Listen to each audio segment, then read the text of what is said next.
Hello,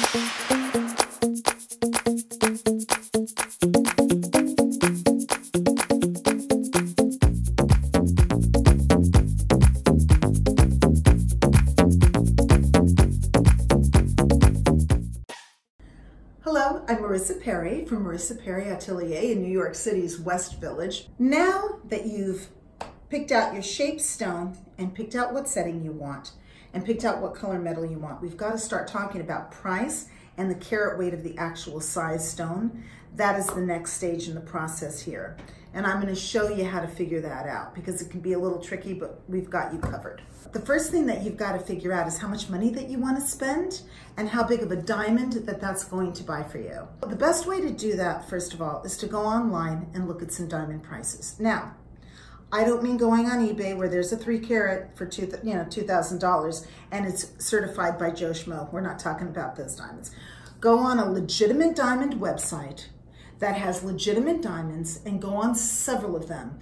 And I want you to key in carat weights. A 1 carat round diamond, G color, SI1 clarity.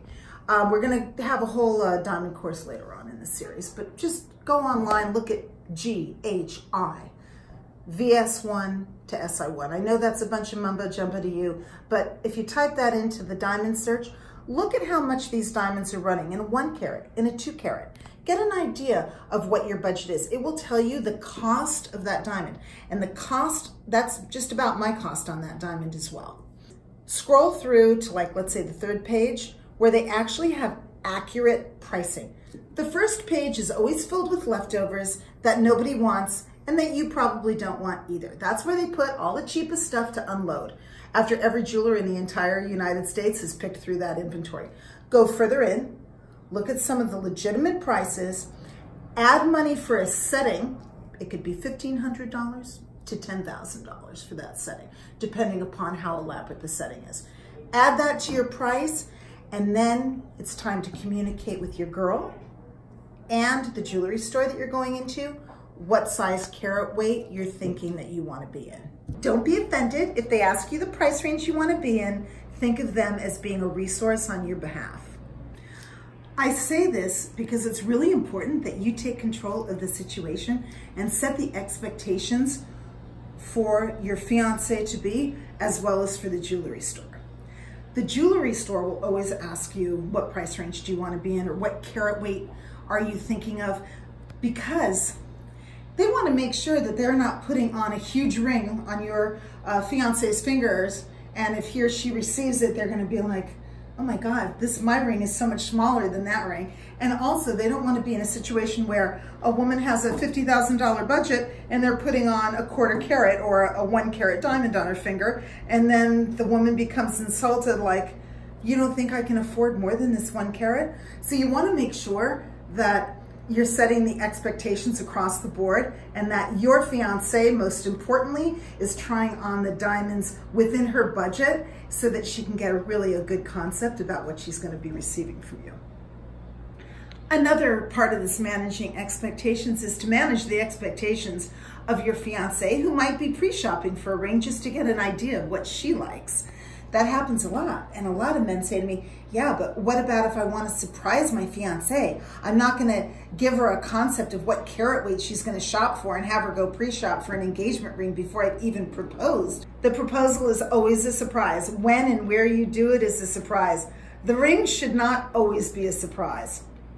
Trust me, women do not want to wear a ring that they do not like for the rest of their life. They want to be involved in selecting what shape stone, what type of setting, and they want to participate either in the designing or selecting of their own ring.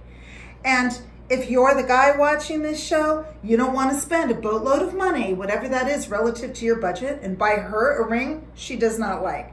So it's always a great idea to go around, shop around, find out what she likes, but before you do, get a sense of what those diamonds cost. Many guys ask me, so what is my budget for this ring supposed to be? That's a very personal thing. The 3-month rule of 3 months of your salary, I'm not sure who created that, but the fact of the matter is, I never knew. Is that before taxes, after taxes? Of course, all my diamond vendors say that's before taxes, of course. The question is, what's comfortable for you to pay? An engagement ring is a gift from a man to a woman for her hand in marriage. I do not think it should be painful. I think it should be a gift that you're happy to give and getting her a beautiful ring. Keep in mind, she's going to wear that ring every day for the rest of her life. So you want to get her a really nice ring. And as I have said before, you'll do better getting a nice diamond like an ISI1 or an IVS2 in a beautiful setting. That will give you a more beautiful ring than getting a deflawless in an ugly setting. Because an ugly setting is always going to be an ugly setting. So a woman wants to wear a beautiful ring, so think in terms of the whole ring and how pretty that will be and how much she will love that ring. Everybody always asks me about haggling on the price of the ring. Well, let me tell you, first of all, you often can get a better price on a ring that's in a retail jewelry store. No matter how fancy that jewelry store might happen to be. You don't need to stomp out and say, I'm not buying that ring and it's too expensive and I'm walking out the door right now. It's not a Turkish rug bazaar. Trust me, most retailers are almost prepared for you to ask for a better price. So we're all competing with the internet. We're all competing with our local diamond district. So if you want to be polite about it and you're too embarrassed to really haggle and negotiate, just say, listen, is this the best price you can do on this ring? Or better yet, the guarantee that you'll get a better price. If I were to purchase this ring today, what would be the best price you could offer me? Trust me, they're gonna run in the back, they're gonna get their cost on that ring, and they are gonna trim anything they can off to make that sale right now today and get you while you're hot. In order to make an actual purchase, I understand that most people don't have $40,000 laying around in a bank account or $20,000 or even $10,000 to buy a ring. So first of all, number one, if you want to pay cash for your ring, you save your money, great, and you figure out how much money you want to allocate to your ring and it's done. But many people prefer to finance their ring. Now, the best way for you to finance your ring is to get a credit card, a regular credit card that's got great points, buy your ring on that credit card and finance it that way. However, if you can't do that or you have credit cards and their balance is high already, what you may want to do is open up the store credit card for a store. Many stores offer their own financing and you can finance your ring through that store. But credit card points is a better option and it's less expensive and often less interest. We'll have a full video about that coming on soon. In closing of this, I just want to give you a price concept for a legitimate, true diamond, not a synthetic diamond or lab created. A true legitimate diamond. For a 1 carat diamond ring, you're looking to spend, give or take, in a setting, all in around $10,000 will be a very fair price.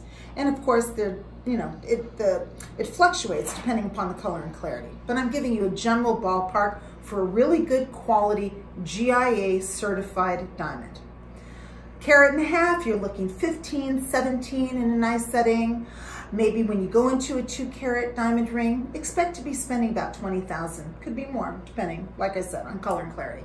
And also, if your budget is $4,000, $5,000, or $6,000, think 1/2 carat, 3/4 carat in a setting. I think those are the general prices you need to have or be prepared to spend, because there are a lot of synthetic diamonds hitting the market online that might be cheaper, but for a legitimate diamond in a GIA certified stone, I would say that those price points are a really great ballpark that you can expect to be in. So if you love jewelry as much as I do, watch the next video. Also follow us on Instagram at Marisa Perry Atelier. Thanks, see you next time.